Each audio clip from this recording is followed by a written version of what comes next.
नमस्कार दोस्तों। जैसा कि आप सभी को पता है कि इस वक्त हमारे देश के क्या हालात हैं। सभी सभी जगह पे जो है कोरोना वायरस की वजह से कुछ ना कुछ डिले हो रहा है, कुछ पोस्टपोन हो रहा है या कुछ कैंसिल हो रहा है या किसी ना किसी तरीके से कोरोना से हमारा जो व्यक्तिगत जीवन है वो उससे काफ़ी प्रभावित हो रहा है। हम कब कुछ ना कुछ करने जाते हैं तो उसमें हमको रोक लग जाती है। तो दोस्तों उसी कोरोना की वजह से पूरी दुनिया में ये ऐसा हाल है कि लोग कुछ ना कुछ अपना काम पोस्टपोन कर रहे हैं, डिले कर रहे हैं या कुछ ना कुछ से प्रभावित ज़रूर हो रहे हैं। वो आप सभी को पता है कि कैसे क्या किस तरह से कोरोना की ये महामारी हमारे पूरे विश्व में फैलकर लोगों को परेशान कर रही है, संक्रमित कर रही है और हज़ारों करोड़ की जान इसमें जा चुकी है। उससे रिलेटेड हम कुछ टैग कंपनियां भी हैं जिनका से रिलेटेड आज का मेरा ये वीडियो है मैं बनाने जा रहा हूँ। वो मैं आप लोग को बताऊंगा कि कुछ टैग कंपनियां क्या सभी जो टैग कंपनी या और भी कंपनी है उनका भी काम इसी से प्रभावित हो रहा है। उससे रिलेटेड एक कंपनी आज और है, टैग से रिलेटेड ही वीडियो है ये कि कैसे उसका काम प्रभावित हो गया जिसने अभी इंडिया में तब पहला ही फ़ोन लॉन्च किया था। जी हाँ दोस्तों, आज मैं बात कर रहा हूँ मोटोरोला कंपनी की। जी हाँ दोस्तों, मोटोरोला कंपनी का जो रोज़र फ़ोन जो आना था वो मार्केट में आप मान के चलिए 16 मार्च को ही आ गया था, जिसकी रिलीज़ मतलब लॉन्च होने की डेट 2 अप्रैल थी। जी हाँ दोस्तों, 2 अप्रैल थी। उनके जो आज मेन मार्केट हेड हैं मोटोरोला लेनोवो कंपनी के जो प्रमुख हैं प्रशांत मणि जी, उन्होंने ऑफिशियली आज अनाउंस कर दिया है कि वो जो इसकी लॉन्चिंग डेट 2 अप्रैल थी वो अब आगे पोस्टपोन हो गई। वो अब हमारा जब लॉकडाउन ओपन होगा 15 अप्रैल तब ये फ़ोन लॉन्च होगा। जी हाँ दोस्तों, काफ़ी लोगों ने इसके लिए एडवांस प्रीपेड मतलब फ़ोन बुक कर लिया था कि अब उनको ये फ़ोन मिल जाएगा। उन्होंने बड़ी एक्साइटमेंट में ये फ़ोन बुक किया था। अब उनको थोड़ा सा और इंतज़ार करना पड़ सकता है। जी हाँ दोस्तों, इंतज़ार तो थोड़ा सा और करना पड़ेगा क्योंकि अब ये डिले हुआ है। तो जब तक ये लॉकडाउन हटता नहीं तब तक हम किसी को भी कोई चीज़ मतलब हम ही क्या पूरी सरकार किसी को भी कोई चीज़ प्रोवाइड नहीं करा सकती क्योंकि सारी सर्विस कोरियर कंपनी सारे ही जो है वो इस वक्त सभी कोरोना से प्रभावित है। तो चलिए दोस्तों, आज का वीडियो मेरा इसी के ऊपर है। मैं आप लोग को बताता हूँ कि अगर ये फ़ोन लॉन्च होता तो इस फ़ोन में क्या क्या क्वालिटीज़ थी, ये फ़ोन कैसे हमारे लिए बहुत ही यूज़फुल था। तो चलिए दोस्तों, आज का वीडियो शुरू करते हैं। तो दोस्तों, मोटोरोला रोज़र फ़ोन जो था ये बहुत ही यूनिक फ़ोन था। यूनिक ये इसलिए था दोस्तों क्योंकि ये फर्स्ट फ़ोन नहीं है, फर्स्ट तो नहीं कहूँगा क्योंकि इससे पहले सैमसंग ने भी ये फ़ोन एक लॉन्च कर चुका है कि मोटोरोला का जो ये फोल्ड होने वाला फ़ोन था। जी हाँ दोस्तों, ये फ़ोन फोल्ड हो जाता था। जैसा कि आप स्क्रीन पर देख रहे होंगे, ये फ़ोन ऐसा था कि आप दोनों तरफ से पकड़ के इसको फोल्ड कर सकते थे। जी हाँ दोस्तों, इससे पहले सैमसंग जेड फ्लिप ने ये फ़ोन एक ऐसा लॉन्च कर चुकी है। ये अब भारत का दूसरा ऐसा फ़ोन था जो फोल्ड हो सकता था।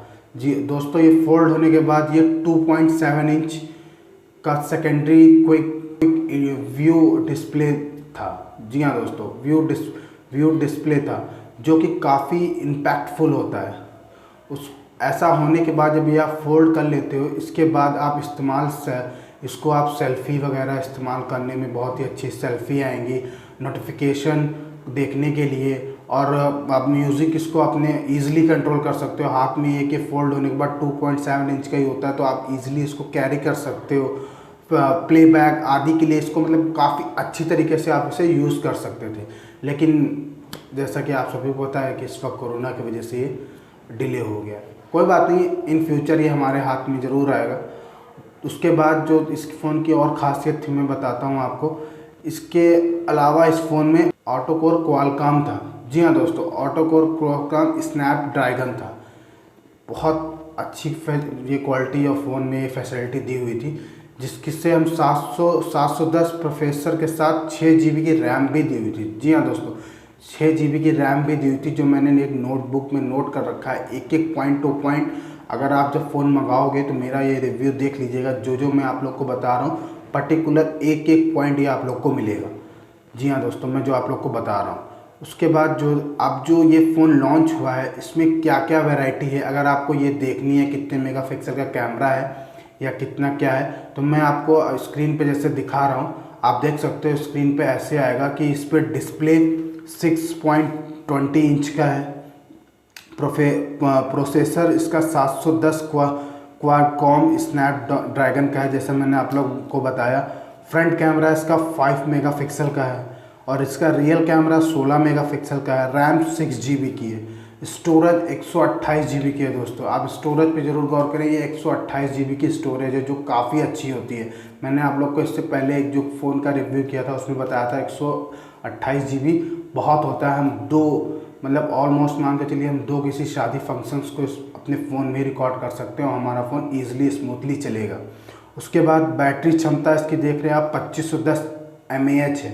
जी हाँ दोस्तों, 2510 mAh बहुत होता है, मतलब हमारा बैटरी बैकअप भी काफ़ी अच्छा होगा। फ़ोन अगर हम हार्डली यूज़ भी करेंगे तब भी एक दिन तो बैटरी हमारी ऑलमोस्ट चलनी ही चलनी है।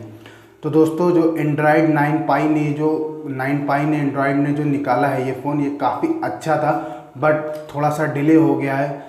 डिले कोरोना के वजह से ही हुआ है दोस्तों। तो आई होप हम सब उम्मीद करेंगे कि ये लॉकडाउन आगे और ना बढ़े और हमारी जो रोज़मर्रा की ज़िंदगी है वो काफ़ी पुरानी तरह चालू हो जाए और हम अपने अपने बैक टू वर्क हो जाएं, अपने अपने कामों में लग जाएं और अपना अपना काम आगे बढ़ाएं। क्योंकि ये जो हम 21, 22, 25 दिन जो हमारा लॉकडाउन की वजह से छुट्टियां हुई हैं, इसमें हमने काफ़ी जो है लॉस किए हैं, काफ़ी हम पीछे चले गए हैं, हमें फिर नए सिरे से शुरुआत करनी होगी। तो चलिए दोस्तों, आप लोग से एक मैं और बताता हूँ, जो इसका रिजोल्यूशन है ये 876 का है। जी हाँ दोस्तों, रिजोल्यूशन भी बहुत इंपॉर्टेंट होता है किसी भी फ़ोन में। अगर आप फ़ोन लेने जाते हो तो मैंने जैसा आप लोग को अभी स्क्रीन में दिखाया था, अगर आप ये सारे पॉइंट्स नोट करके अपने माइंड में ले जाते हो, फ़ोन लेते हो, तो आपको किसी भी फ़ोन में कोई ऐसी प्रॉब्लम नहीं होगी कि आपका फ़ोन जल्दी ख़राब हो या हैंग होने लगे या उसमें कोई भी ऐसी दिक्कत है। सो दोस्तों, ये मेरे अकॉर्डिंग आप लोग के लिए जानकारी थी। जो फ़ोन अभी लॉन्च होना था, जो फ़ोन वो अभी थोड़ा सा डिले हो गया, वो अब 15 अप्रैल को होगा, लेकिन उससे कोई फ़र्क नहीं पड़ता। अच्छी चीज़ कुछ दिन बाद है, हम उसके लिए भी वेट कर सकते हैं दोस्तों। तो दोस्तों, अगर आपको ये फ़ोन लेना था या जिन लोगों ने इसकी प्रीपेड बुकिंग करा रखी थी, उनके लिए उदास होने वाली कोई बात नहीं है। फ़ोन 15 दिन बाद हमें मिलेगा, लेकिन फ़ोन मिलेगा। कहते हैं देर से जो चीज़ मिलती है वो काफ़ी अच्छी, मतलब मीठा होता है, देर का फल मीठा होता है। तो ये फ़ोन भी हम लोग को अच्छा मिलेगा। तो मैं उम्मीद करता हूँ दोस्तों, ये जो मैंने इसी के अकॉर्डिंग मैंने मोबाइल का रिव्यू भी कर दिया साथ के साथ। अगर आप लोग को वीडियो अच्छा लगेगा और ये रिव्यू आप लोग को अच्छा लगा हो तो प्लीज़ लाइक करिएगा, सब्सक्राइब करिएगा और शेयर ज़रूर करिएगा दोस्तों, ताकि और लोगों तक ये भी जानकारी पहुंच सके। और लाइक इसलिए करिएगा दोस्तों ताकि आपके इस लाइक से हम लोग मोटिवेट होते हैं और भी अच्छी से अच्छी वीडियो बनाने की कोशिश करते हैं। तो चलिए दोस्तों, अगली बार किसी और वीडियो पे आप लोग से मैं फिर मुलाकात करूँगा। आज के लिए बस इतना ही, चलता हूँ। जय हिंद, वंदे मातरम।